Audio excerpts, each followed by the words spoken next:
Bonjour à tous et bienvenue dans le 8e épisode de Road to Brazil avec aujourd'hui le match en déplacement en Macédoine, donc pour la Belgique. On va tout de suite s'intéresser à la situation du groupe A des qualifications pour la Coupe du Monde 2014 dans la zone Europe. Le groupe A, le groupe de la Belgique bien évidemment, voilà le classement de ce groupe. Alors comme vous le voyez, la Belgique est en tête à égalité de points mais avec une meilleure différence de but avec la Croatie. La Serbie et la Macédoine, notre adversaire, sont déjà relégués à 6 points. Le Pays de Galles et l'Écosse vont devoir compter sur un miracle pour se qualifier avec respectivement 3 et 2 points. Passons directement aux affrontements de ce vendredi 22 mars 2013. La Croatie recevra la Serbie. La Macédoine donc va nous recevoir à 20h45 et l'Écosse va recevoir le Pays de Galles. Vous voyez les affiches, on voit qu'il y a deux derbys. Donc le derby Croatie-Serbie et le derby Écosse-Pays de Galles, évidemment ça peut jouer en faveur de la Belgique, tout ça. En tout cas à Zagreb, il va y avoir un match qui risque d'être très très chaud entre les Croates et les Serbes. On connaît la rivalité entre les deux pays. En plus, si la Serbie est battue, ça sera terminé de leurs espoirs d'aller à la Coupe du Monde 2014. Ils vont donc devoir tout donner lors de ce match. Et on peut espérer, pourquoi pas, une perte de points des Croates. Pourquoi pas un match nul, ce sera en tout cas génial. Évidemment, le vaincu entre l'Écosse et le Pays de Galles pourra aussi dire adieu complètement à la Coupe du Monde. Vous voyez qu'aucun match n'est à la même heure, ce qui va permettre peut-être de regarder un maximum de matchs. Vous pouvez enchaîner entre Croatie, Serbie et Macédoine-Belgique notamment. Donc ça peut être sympa pour connaître tous les adversaires de la Belgique dans ce groupe A. Donc passons tout de suite à la sélection de la Belgique pour cette rencontre. La voici donc avec au poste de gardien Thibaut Courtois, Jean-François Gillet, Simon Mignolet. Aucune surprise à ce niveau-là. En défense, Alderweireld, Laurent Simon, Gillet, Vincent Kompany, Jelle Van Damme qui remplace Nicolas Lombard, Pocognoli, Daniel Van Buiten, Thomas Vermaelen et Jan Vertonghen de Tottenham. Dans le milieu de terrain, nous avons Nacher Chadli du FC Twente, Steven Defour, Moussa Dembélé, Marwan Fellaini, Timmy Simons et Axel Witsel. Et en attaque, Benteke, De Bruyne, Hazard, Lukaku, Mertens, Mirallas et Vossen de Genk. Alors on va parler un peu des formes des joueurs belges en ce moment, donc on va commencer par les points positifs, ceux qui sont en forme donc. Le premier nom qui vient par la tête, c'est Eden Hazard qui est dans la forme de sa vie. Il a marqué encore un but ce week-end face à West Ham. Il a aussi livré un assist face à West Ham pour le 200e but de Frank Lampard d'ailleurs. Il a aussi marqué à Old Trafford face à Manchester United la semaine d'avant en FA Cup. Il a d'ailleurs quasiment changé la face du match à lui tout seul. Bref, c'est le Eden Hazard de classe mondiale qui se hausse quasiment au niveau peut-être du top 5 des meilleurs joueurs du monde, ou en tout cas des meilleurs joueurs offensifs du monde quand il est dans une telle forme. Autant dire qu'on possède là un joyau qui est en pleine forme. Il est indispensable pour ce déplacement. Il y a Thibaut Courtois aussi qui est en forme. Thibaut Courtois, lui, vient de battre le record d'invincibilité avec l'Atlético de Madrid et a encore sorti un très gros match ce week-end avec au moins 3 interventions simplement fantastiques. On peut parler de Jan Vertonghen aussi. Jan Vertonghen de Tottenham qui joue de très bons matchs à un très haut niveau en poste de défense centrale souvent certes, mais qui a encore même marqué un doublé à Anfield Road la semaine passée face à Liverpool. Donc Vertonghen est en train de s'acclimater parfaitement à cette première division anglaise et on peut vraiment compter sur lui pour sortir des grands matchs avec la Belgique. Moussa Dembélé, lui, il monte en puissance, c'est pas compliqué, il y a deux équipes des Spurs, les Spurs avec Moussa et les Spurs sans Moussa. Ils sont presque invaincus avec Moussa, je pense qu'ils n'ont perdu qu'une seule fois, alors que sans Moussa, ils ont beaucoup plus de mal. Il est le vrai régulateur de cette équipe, le box-to-box, c'est lui qui remonte les ballons, il a une qualité technique exceptionnelle et joue à un très haut niveau pour le moment. On va parler de Benteke et de Lukaku, on peut vraiment les mettre sur un même niveau ces deux joueurs-là. Ils ont marqué chacun 13 buts en première ligue. Même si Lukaku a un peu moins joué, Benteke joue dans une équipe qui est un peu moins forte, donc on va dire que ça s'équilibre. Ces deux joueurs sont vraiment très bons pour le moment et on peut compter vraiment sur une attaque en pleine forme pour rencontrer la Macédoine. On pourra même, en cours de match, remplacer l'un par l'autre pour changer de possibilités dans le jeu. Kevin De Bruyne, lui, il tient le Werder Bremen, le faible Werder Bremen, à lui tout seul presque. Il marque quasiment chaque semaine, ou en tout cas il ici un assist parfois également. Donc De Bruyne est en très bonne forme. En tout cas, je pense qu'il peut vraiment aller très loin ce garçon-là s'il continue à travailler comme ça. Edris Mertens, qui même s'il joue dans un championnat un peu moins EP, est quand même chaque semaine assez décisif. Donc je pense que c'est vraiment un joueur qui est également en forme. Il a encore marqué ce week-end également, même si c'était sur penalty. Parlons un peu des joueurs qui sont moins en forme.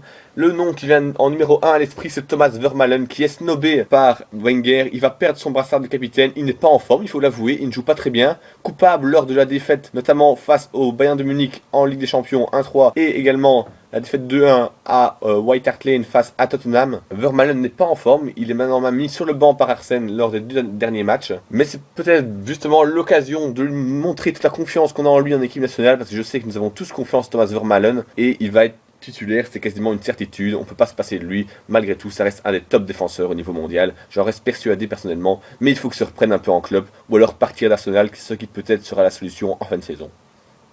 Vincent Kompany, je le mets là, non pas parce qu'il a des problèmes au niveau de son niveau de jeu, non, mais bon, il n'a plus joué depuis le 26 janvier, donc ça fait un sacré bout de temps, et je crains personnellement que son manque de forme, déjà on n'est pas sûr qu'il va jouer, mais que si son manque de temps de jeu risque de coûter assez cher, et peut-être le faire jouer à un cran en dessous de ce qu'on a l'habitude de voir avec Vincent, donc bien évidemment, on n'est pas complètement rassuré par son état de forme à cause de cette longue blessure. Espérons qu'il soit là, sinon ce sera Daniel Van Buiten qui jouera.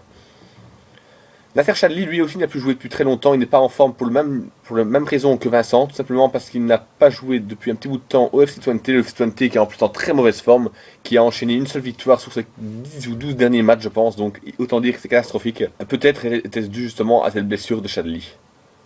Et Witsel, mais c'est à peu près pour les mêmes raisons une compagnie Chadli. Le championnat vient de reprendre en Russie. Il n'a peut-être pas un temps de jeu extraordinaire ou suffisant pour jouer à son meilleur niveau, même si je reste assez confiant concernant Axel. Ok, parlons maintenant rapidement des deux matchs amicaux qui ont eu lieu en novembre et en février. Je n'ai pas fait un épisode de Road to Brazil parce que ça n'en valait pas vraiment la peine. Je trouve que les matchs amicaux ne sont pas vraiment représentatifs en équipe internationale, pardon. D'ailleurs, on a perdu le premier match le 14 novembre.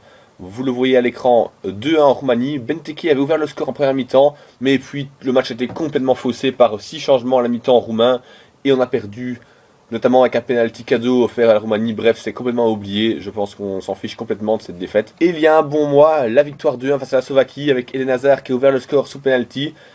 En fin de match, les Slovaques ont égalisé, avec notamment une petite bourde de Jean-François Gillet qui est aligné dans les goals ce jour-là. Mais heureusement pour nous, parce que ça fait quand même toujours plaisir de gagner, il faut bien l'avouer, même si c'est pas très important. Dries Mertens nous a sorti un excellent épisode solitaire juste après pour placer une frappe enveloppée pied droit dans le petit filet opposé et nous offrir donc la victoire dans un stade Jan Bredel qui affichait quand même une belle assistance et qui en plus était très attaché à la cause des Diables. Mais c'est quand même deux matchs, on est d'accord, qui sont très peu significatifs. Parlons maintenant de l'adversaire lors de ces deux prochains matchs. Il s'agit de la Macédoine. Voilà la sélection macédonienne pour ce match. Pachovski, Bogatinov, Nomovski au goal. Novetski, Gancharov, Sikov, Moshkov, Todorovski, Ristovski, Lavetsky, Georgievski, Demiri, Tazeski, Grigorov, Stepanovic, Blazetsky et Hassani dans le milieu. Pandev, Trichovski, Abrahimi, Ivanovski, Trashkovski, Jaovic dans l'attaque. C'était pas vraiment le passage le plus agréable de ma vidéo parce que prononcer tous ces noms c'est pas évident.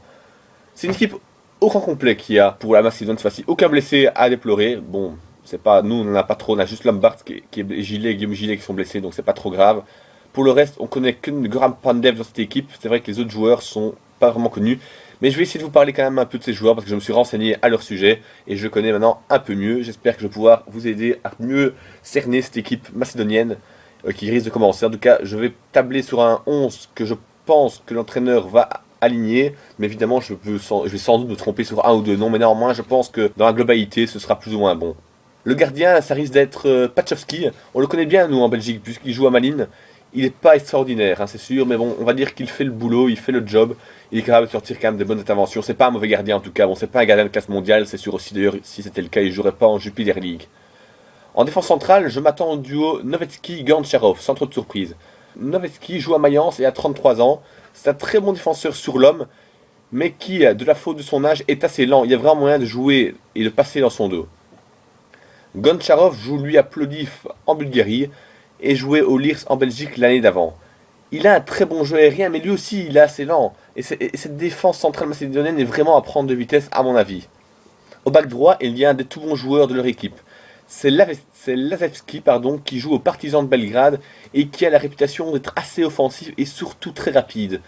Il faudra sûrement que l'ailier gauche belge fasse son job défensivement.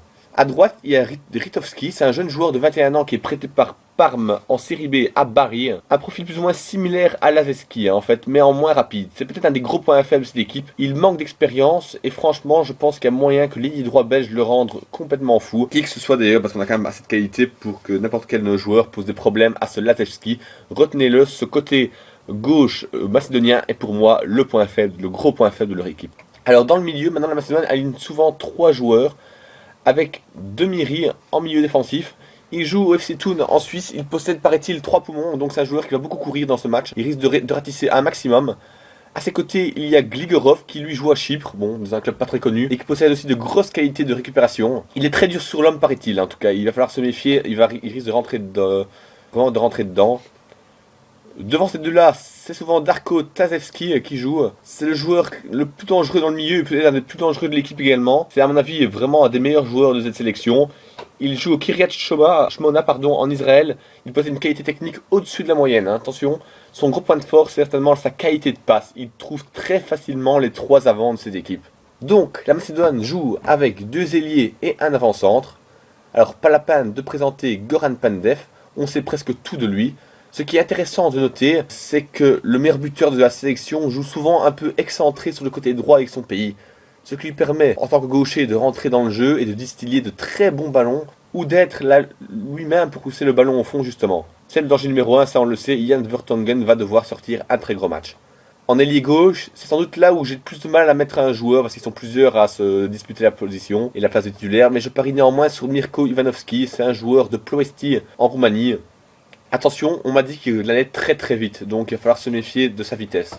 Le buteur attitré de cette équipe n'est pas connu de ceux qui s'intéressent de très près au foot, parce qu'on en parle pas mal, on en a parlé pas mal comme un des bons espoirs dans le football. Bon, il n'a pas vraiment confirmé, mais c'est Agim Wajim, je ne sais pas comment on prononce, Ibrahimi. Il joue à Maribor et a des sacrées qualités de buteur. D'ailleurs, il faut se méfier de lui parce qu'il a marqué lors des 4 derniers matchs de la Macédoine. Il représente un vrai danger et il va falloir le tenir de très très près. C'est vraiment ce qu'on peut appeler un attaquant complet, très complet même. Alors voilà, donc c'est à mon avis l'équipe que la Macédoine va aligner. Je peux pas promettre que ce sera ça exactement. Évidemment, je suis pas le coach Janeski. Justement, ce coach, il connaît parfaitement la Belgique. Il y vit encore régulièrement. Et surtout, il a joué et il a entraîné le club de Bruges. Voilà donc pour ce qui devrait être l'équipe de la Macédoine face à la Belgique. On va maintenant passer aux derniers résultats de ce pays. Alors, s'il a parfois du mal à s'exporter, à domicile, cette équipe de Macédoine est redoutable.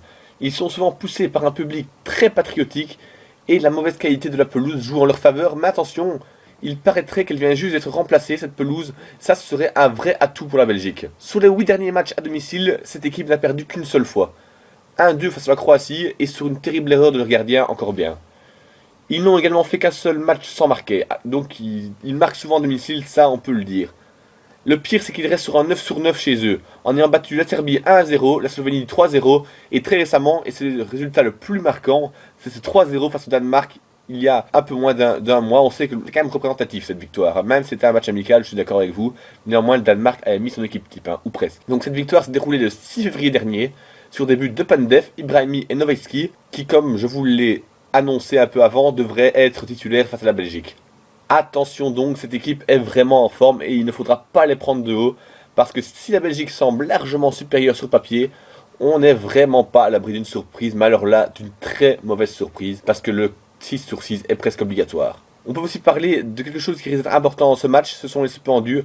Pour le match retour, vous le savez, c'est une double confrontation. Et lors du match suivant, 5 joueurs belges sont sous la menace d'être suspendus, mais 7 joueurs du côté macédonien, donc ça pourrait tout changer, le nombre de cartes jaunes de ce match. Si l'arbitre a décidé de dégainer, on risque d'avoir des équipes très différentes au match retour. Voilà pour terminer cette vidéo qui j'espère vous aura plu. Je vais vous parler de l'équipe belge que je mettrais pour ce match, moi, si j'étais Mark Wilmot.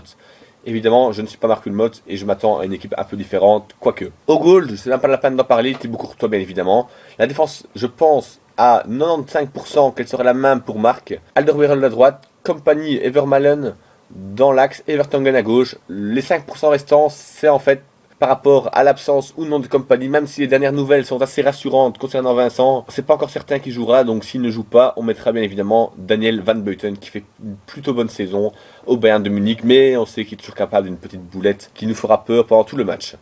Milieu défensif, devant la défense, Axel Witsel, c'est pas son poste en équipe de club, mais on sait qu'en équipe nationale, Wilmot l'aime bien là, et moi je trouve qu'il fait de matchs terribles à cette position, donc oui, je le mets là, titulaire. Dans le milieu, et c'est peut-être là que ça va un peu changer par rapport à Mark Wilmot, moi je mettrais Marouane Fellaini. Fellaini est vraiment très important dans ce match, je pense que son impact physique peut tout changer, il peut aider défensivement, il peut aider offensivement grâce à son jeu de tête et sa puissance, moi je le mettrais. Juste à ses côtés, je mets Dembélé parce que Moussa Dembélé est tout simplement pour moi un indispensable au niveau de la transmission, au niveau de la qualité de dribble et de passe. Je ne peux pas me penser que Marc va se passer de Moussa Dembélé. À droite, je mets Kevin De Bruyne, la qualité de centre, la qualité de débordement, la qualité pour passer à un homme. De Bruyne va sans doute jouer à mon avis. À gauche, Hazard. On aurait pu mettre Mertens, mais on va quand même pas se priver d'un Eden Hazard en forme mondiale. Donc je pense qu'il va jouer et il va rendre complètement fou la défense macédonienne. Et surtout, sachant que les deux backs ne sont vraiment pas le point fort de cette équipe. Surtout, oui, le back gauche. Donc De Bruyne va aussi avoir beaucoup à faire pour rendre complètement dingue ce back gauche. Et en attaque, on aurait pu opter sur Lukaku qui est plus rapide que Benteke par rapport à la défense plutôt centrale plutôt lente de la Macédoine, mais je vais quand même prendre Benteke qui est vraiment en bonne forme, qui tient Aston Villa à lui tout seul presque. Et je crois que Marc Wilmots va également choisir ce joueur en pointe de notre attaque. Voilà, c'est la fin de cette vidéo, j'espère qu'elle vous aura plu. On se retrouvera nous pour l'après-match donc samedi ou dimanche. J'espère en tout cas le plus rapidement possible après ce déplacement en Macédoine. Tout ce qu'on a espéré maintenant, c'est que les Diables feront le boulot et prendront les 3 points à Skopje. Ça risque d'être un match compliqué, un match qui va être aussi compliqué que le déplacement au Pays de Galles ou que la réception de l'Écosse. On va sans doute dominer, mais il faudra marquer rapidement. C'est clair qu'un but rapide nous aiderait énormément. Voilà, c'est terminé pour cette vidéo. On se retrouve très bientôt. Allez les Diables!